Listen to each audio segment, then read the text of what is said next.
Estimados amigos, tengan ustedes muy buenos días.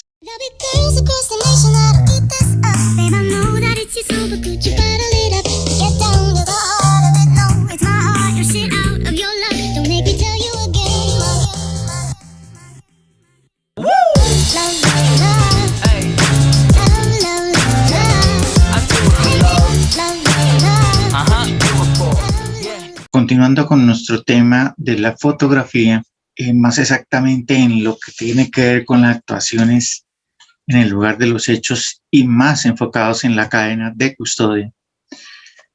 Hemos tocado los temas de los manejos básicos de la cámara fotográfica, hablando desde nuestro triángulo de exposición y los mandos que ella tiene, para hoy irnos a profundizar, no diríamos profundizar, sino irnos como a enfocar más en los conceptos de la fotografía y de qué puede estar compuesta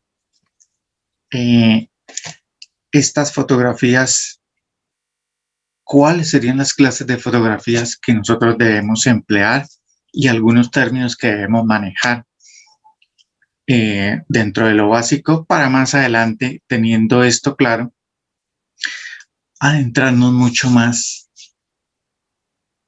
en cada uno de ellos. Hay una fotografía que se entiende como la fotografía morfofacial, que tiene mucho que ver con las tomas del rostro a personas vivas, cadáveres, los que están identificados como los no identificados, los CNI. Y se le llama morfofacial porque tiene que ver con el contorno facial, el rostro. Entonces, esa fotografía ustedes también irán a aplicarla y conocerán las técnicas de cómo hacerlo, ya teniendo en cuenta nuestro triángulo de exposición, que diafragma iremos a utilizar para este fin de acuerdo a nuestro tiempo, climas, qué velocidad de obturación iremos a tomar, qué ISO manejaremos para que esta captura nos quede de manera técnica muy bien hecha. Otra fotografía con las que ustedes van a realizar su trabajo es la fotografía de sábana de pertenencias, que es un plano general que se le toma a las pertenencias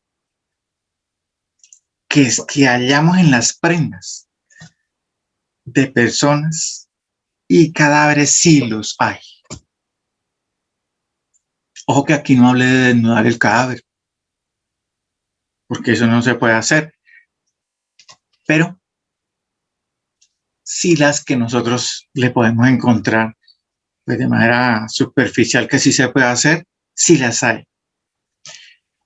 Y dentro de lo que tiene que ver más recalcando nuestra ficha técnica para la elaboración del resultado del trabajo fotográfico, ya yo no la llamaría ficha técnica, sino la labor de campo que ustedes han realizado, ¿no?, en su trabajo de campo. Es ese registro que especifica las condiciones técnicas, o sea, las tomas fotográficas de manera técnica que yo desarrollé en el lugar, el procedimiento que se desarrolló en el lugar, y ese debe quedar documentado en el formato FPJ-11 de investigador de campo, compañeros, que lo tocaremos también más adelante, que si bien es cierto ya hemos hablado un poco de ello. Así las cosas, quedándonos claro esto, hablamos también de la fotografía de sábanas de EMP, de elementos materiales probatorios y evidencias físicas, que son esas fotografías realizadas al conjunto de elementos materiales probatorios que se recolectaron en el lugar de los hechos, ¿no?, las diferentes actuaciones.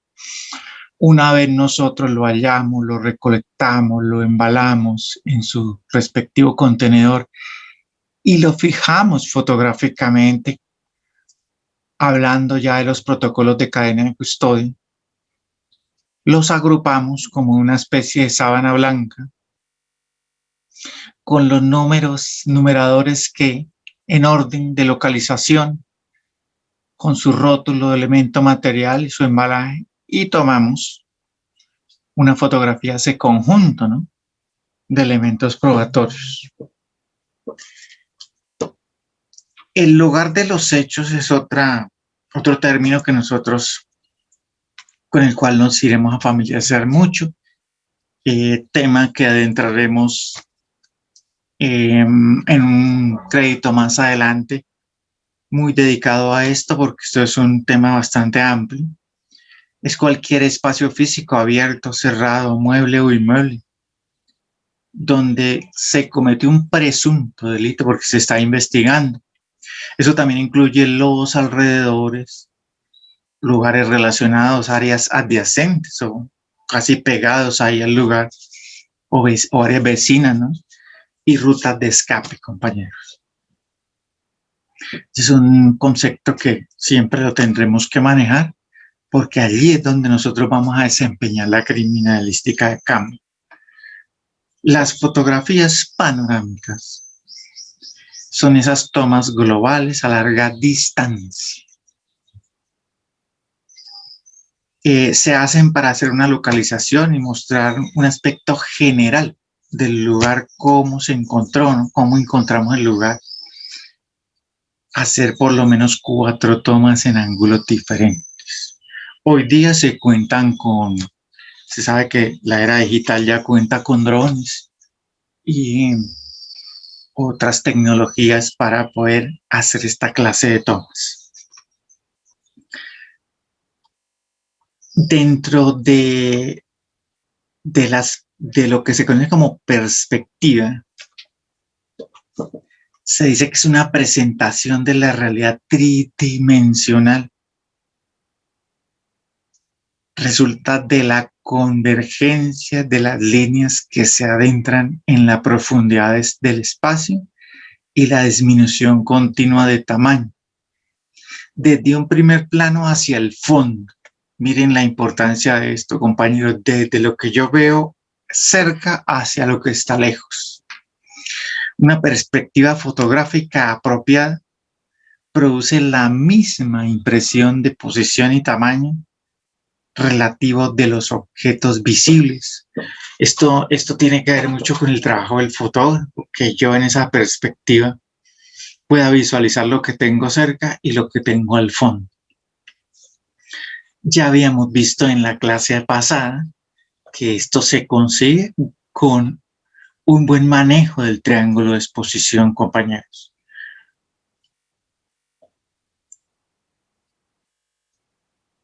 Toda distorsión significativa en la perspectiva reduce o destruye completamente su valor como prueba. Miren esta cosa tan importante.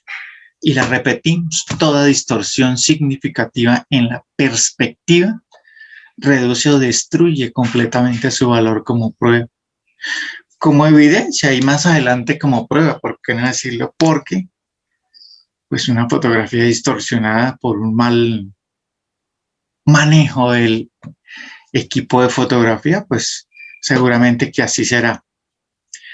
Esto dificulta una fotografía distorsionada, el análisis de relaciones espaciales posterior para que se haga a la imagen fotográfica. Más adelante que hablábamos que lo que el ojo vivo no ve, la fotografía sí lo ve, y esto nos puede mejorar nuestra hipótesis.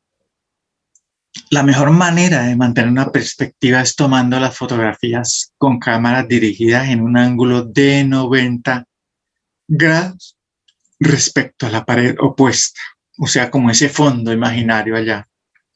Si se está al aire libre, se hace con relación a los objetos fijos, como árboles o el paisaje, claro que sí.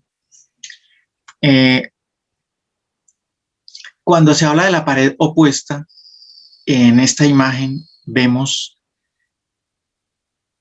lo que yo veo muy cerca a mi foco y lo que veo, por ejemplo, en este ejemplo de una iglesia, el fondo, como esa pared opuesta, ¿no? Y en un espacio abierto estoy viendo acá y el fondo, que yo pueda ver que hay al fondo también, ¿no? Que no haya distorsión, que el lente capturó algo que me puede estar dando una evidencia. Tema que es de trabajo de campo, que se pueden hacer muy buenos trabajos de perspectiva y jugar con la cámara para esos fines.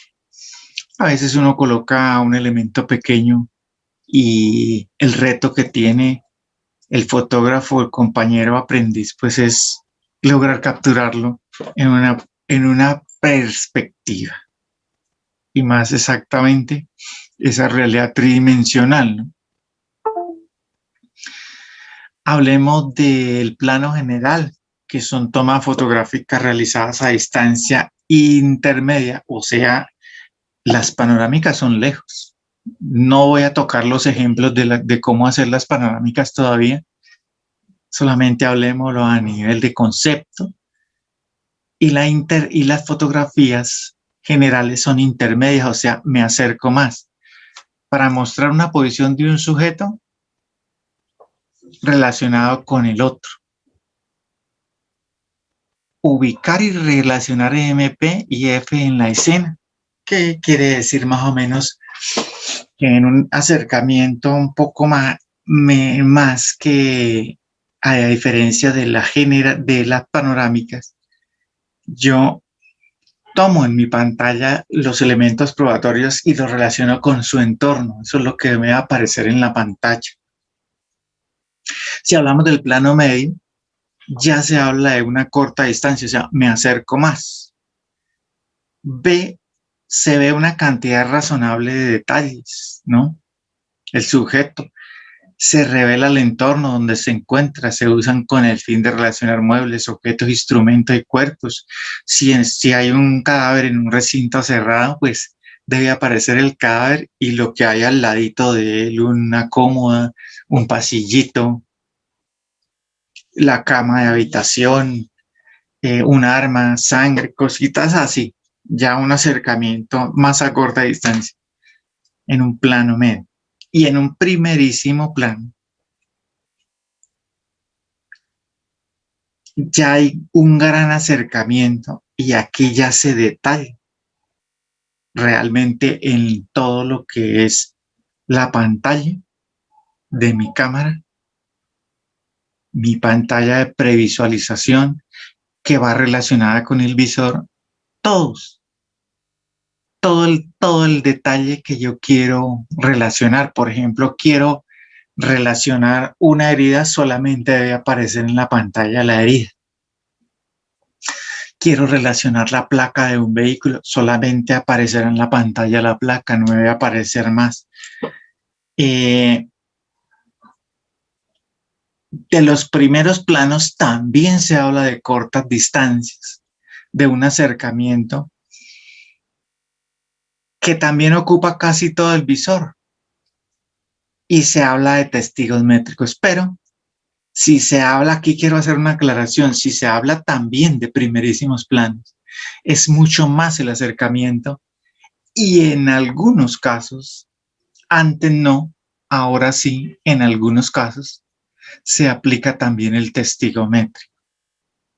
La reglilla que nosotros conocemos, que va en centímetros y pulgadas, que especifica la dimensión en medidas de un elemento material probatorio. Entonces, en el primer plano se utiliza, que también es a corta distancia, el primer plano va un poquito más alejadito, pero muestra un acercamiento en detalle, una marca, un serial de un arma, con la parte del cuerpo del arma, más o menos donde se ubicó. Pero si yo hablo del primerísimo, también me muestra el detalle, pero mucho más acercado, me mostrará el solo serial del arma, por ejemplo. Eso a manera de ejemplo. En las prácticas, pues, se irá a jugar mucho con esto, irá a detallar un primerísimo de una herida, de algo, otra situación similar. El término punto de amarre, algunos se hablan de puntos de referencia también, Se denomina el hecho de referenciar un plano a un punto fijo, estable, que puede ser artificial, natural o georreferenciado, ¿no? Se hablan de postes, alcantarillas, muros, de lo que aparece en el Agustín Codazzi, ¿no? Todos esos de las georreferenciaciones que tocaremos más adelante en los temas de planimetría. El testigo métrico, pues todo lo conocemos, es una unidad de medida que se utiliza únicamente en las tomas de primer plano, pero yo le agrego que en algunos casos en los de primerísimos también. Para los que de pronto cuestionen esto, pues yo sé dónde les puedo decir dónde dice dónde se hace esta aclaración, que no la hago yo, sino las reformas que se han hecho en esta materia, con el fin de determinar la escala, la longitud o diámetro de un elemento material probatorio de una evidencia física registrada, ¿no? Que vuelvo y le digo, pues para fotografías de larga distancia no se va a utilizar el testigo, pero sí para primeros y primerísimos planos. Hay quienes afirman que solo los primerísimos, pero en un caso en el cual estuve presente, sí mostraron que el primerísimo plano fue necesario colocarle el testigo, que es un pequeño detalle que se ha reformado actualmente. En cuanto a lo que tiene que ver con la palabra trípode, pues es una base de soporte de la cámara fotográfica. Esto da precisión, ¿no? Cuando estemos haciendo el triángulo de exposición, por lo que es estable. Nos sirve para tomar unas mejores fotografías, hacer unas secuencias fotográficas. Y que se aconseja que pues la cámara debe tener el plano pues paralelo al objetivo, ¿no? Sobre esto ampliaremos después el tema porque en algunos casos que no se lleva trípode o no se cuenta, pues se utilizan los arbustos, ¿no? En algunos casos. Aclaramos nuevamente que el artículo 251 del CPP, Código de Procedimiento Penal, señala que en los lugares donde no hubiera miembros de la Policía Judicial o la Policía Nacional, lo puede hacer. Porque la ley los faculta debido a la capacitación que se hizo o quien haga sus veces, ¿no? En este caso, se habla del policía que lo puede hacer. De la cámara digital, tocamos el tema de la reflex, pero hablemos de lo que es la digitalización de la fotografía, que viene evolucionando desde la época de Luis Daguerre, de la evolución del daguerrotipo hasta cámaras de cajón, cámaras manuales de rollo, que había que rebobinarla, sacar la película y meterla en un contenedor oscuro y llevarla al laboratorio para su revelado. Ya hoy contamos con imágenes de chip, sensor electrónico, CCD,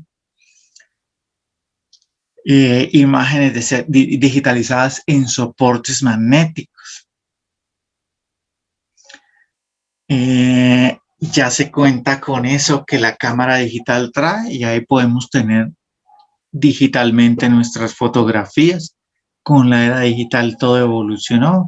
Ya tenemos unas fotografías que son de tipo aéreo, estereoscópicas, que nos dan una pared tridimensional de fondo, de algunas imágenes donde se quiera reconstruir o recrear algo, como por ejemplo la posición detrás de algún atacante con arma de fuego.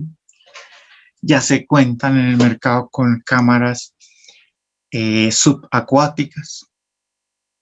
Todo esto ha evolucionado mucho con cámaras que detectan el calor humano bajo tierra. Bueno, una evolución tremenda de toda la era fotografía, vuelvo y repito, desde Nicéforo Nips y Luis Daguerre, que fueron los primeros que molestaron con este tema, ni que hablar del maestro Lang, que descubre las Polaroid, esas instantáneas. El ISO es un índice, indica el índice normalizado de sensibilidad de las películas fotográficas, cambiando la relación ASA-DIN. Ejemplo, ISO 100, 21 grados. Yo hablaba de eso, esto tiene también que ver con los mandos de velocidad, se aplica igualmente a los sensores de imágenes digitales. El American Standard Association controla la luz de la película, ¿no? Ya más o menos tocamos el tema en el triángulo, ¿no? Imagen digital, una imagen guardada en forma numérica, formando un mapa. Pixeling, ¿no? Dice que entre más píxeles, pues es mucho mejor la imagen, en el que cada píxel contiene una porción de la imagen. Por eso es lo que la referencia en píxeles es importante al momento de escoger una buena cámara. El píxel es la unidad más pequeña utilizada para construir una gráfica o imagen afín, más o menos, para que ustedes tengan en cuenta esa sucesión de puntos. El archivo de imagen se refiere a una imagen digital primaria o original guardada en un medio electrónico, conveniente para su almacenamiento a largo plazo. Siempre en la era digital se toman fotografías, se guarda en el estado original que se tomaron y se hace una copia de trabajo. De eso hablaremos más luego. Hay una imagen primaria que se refiere a la primera instancia en la cual una imagen es grabada en cualquier medio que constituya un objeto u objetos separables identificables independientemente. Aquí coloqué un ejemplo, una imagen digital almacenada en la tarjeta de memoria de una cámara digital, ¿no? Ahí tenemos esa imagen primaria. Original es la réplica exacta y completa de la imagen primaria, independientemente del medio, ¿no? Entonces, que generalmente usamos esa original para nuestros trabajos, análisis. Una duplicada es una réplica exacta de la copia de una imagen original, no importa el medio. ¿Qué es el procesamiento de una imagen? Cualquier actividad que transforma una imagen de entrada en una imagen de salida, ¿no? Procesar la imagen de entrada y de salida. El procesamiento forense de imágenes debe realizarse únicamente sobre duplicados, o sea, la que vamos a utilizar para trabajar, porque la primaria se deja quietita. Mientras la imagen está siendo sometida al procesamiento, se conoce como imagen de trabajo. Entonces tenemos una imagen primaria, una de trabajo, una duplicada, una original. Una vez obtenida la imagen de salida, se denomina imagen procesada, ¿no? Que ya seguramente la que irá a quedar en nuestros trabajos de campo. Artificio, cualquier rasgo o distorsión visible en una imagen almacenada o de salida, ¿no? Que pudo ser una mala práctica que se le hizo en el procesamiento de imagen, ¿no? Aquí también cabe aclarar el error de paralaje, que se le conoce como eso, pero es un tema en el que nos adentraremos mucho después porque a eso debemos dedicar un tiempo especial, que seguramente lo socializaremos en nuestro encuentro. El zoom permite pasar de un plano general a un plano sin mover la cámara, creando un efecto de acercamiento. Casi todas las cámaras digitales tienen zoom óptico o digital y algunas tienen ambos, acerca, ¿no? Y vuelve y como se dice, desacerca, ¿no? Y la cadena de custodia, volvemos ya a tema que hemos machacado con tiempo, que es ese procedimiento que se aplica para garantizar la permanencia de las condiciones de integridad, identidad, preservación, seguridad, continuidad y registro de los elementos físicos de prueba, ¿no? MPEF. Toda la normatividad para el tema de la fotografía, pues la ampara nuestra ley 906 del 2004, nombran los artículos 1, 3, 66, numeral 4, la resolución 2869 del 2003, los manuales de cadena, el código de procedimiento,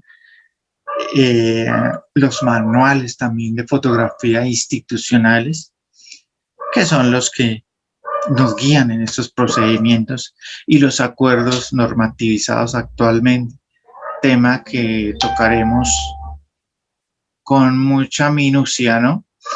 Que es la profundidad de campo, que diría también que viene de la mano con la perspectiva. La zona de la imagen que está nítida o bien enfocada, en contraste con otras zonas de menor enfoque, o sea, como que lo de fondo, ¿no? La zona de la imagen que aparecerá nítida y estará bien enfocada determinará nuestra profundidad de campo. Un gran ejemplo de esto lo podemos ver ahí. Si yo veo esta gráfica, tiene un diafragma 2.8, lo que quiere decir que si es 2.8, dijimos que a menor, más paso de la luz. Y entonces hay un gran paso en el diafragma de luz, entonces se puede ver que se ve aquí, que podemos ver aquí de primeras, pero al fondo no podemos ver si había una lancha, un grupo al margen de la ley. No, una evidencia no la podemos ver. ¿Por qué? Le pusimos demasiada luz. Se supone que esto es un terreno soleado a la intemperie. En la que está en el centro, vemos que le dieron de diafragma un F11, o sea, hay término medio de paso de luz y aún así pues se percibe, pero no con la suficiente nitidez, ¿cierto? De pronto hay una pequeña distorsión. Aquí hay un F22 que dijimos que a mayor valor, menor es ese paso de la luz, lo contrario que acá en el primero o en este intermedio. Hay un mayor valor del diafragma, entonces el orificio de paso de luz por las laminillas del diafragma que están en el enfoque objetivo de la cámara. Como es un día bastante soleado, no es tan opaco, hay poco paso de luz y vemos que le dio mayor profundidad de campo, toda vez que se alcanza a ver allá en el fondo, se perciben manchitas negras como árboles, caseríos, etcétera, etcétera. Entonces, he ahí la importancia de saber manejar nuestra cámara en lo que tiene que ver con una perspectiva y una profundidad de campo. Así ya las cosas, hemos dicho en materia estos términos que nosotros utilizaremos en nuestro trabajo para que en el otro nivel nos profundicemos ya en cada plano utilizando las técnicas respectivas de la fotografía y aplicando estas otras en cuanto a los mandos y conceptos básicos de la fotografía. Estimados amigos, ha sido un placer haber compartido esta pequeña charla y esperamos vernos en nuestros próximos encuentros. Muchísimas gracias, compañeros.